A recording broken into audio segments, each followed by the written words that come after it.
Hey everyone, today we get the climactic moment of Jacob wrestling with God. That same night, Jacob got up and took his 2 wives, his 2 maids, and his 11 children, and crossed the ford of the Jabbok. He took them and sent them across the stream, and likewise everything he had, but Jacob was left alone. And a man wrestled with him until daybreak. When the man saw that he did not prevail against Jacob, he struck him on the hip socket, and Jacob's hip was put out of joint as he wrestled with him. Then he said, "Let me go, for the day is breaking." But Jacob said, "I will not let you go until you bless me." So he said to him, "What is your name?" And he said, "Jacob." Then the man said, "You shall no longer be called Jacob, but Israel, for you have struggled with God and with humans and have prevailed." Then Jacob asked him, "Please tell me your name." But he said, "Why is it that you ask my name?" And there he blessed him. So Jacob called the place Peniel, saying, "I have seen God face to face, yet my life is preserved." The sun rose upon him as he passed Peniel, limping because of his hip.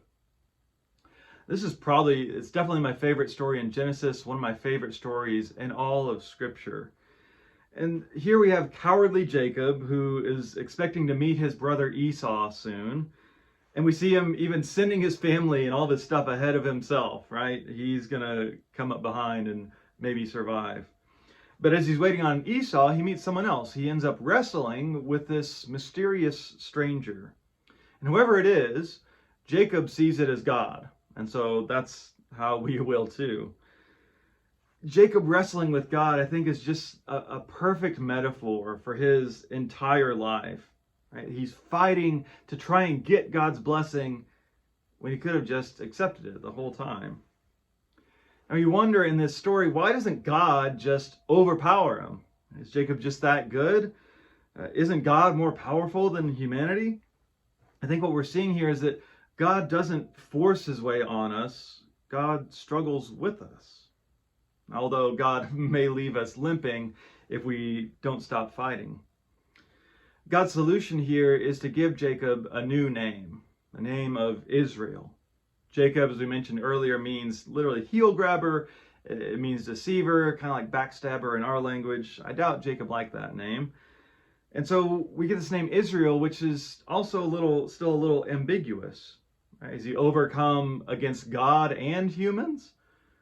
My preferred way to read it is that he struggled with God and he's overcome with people.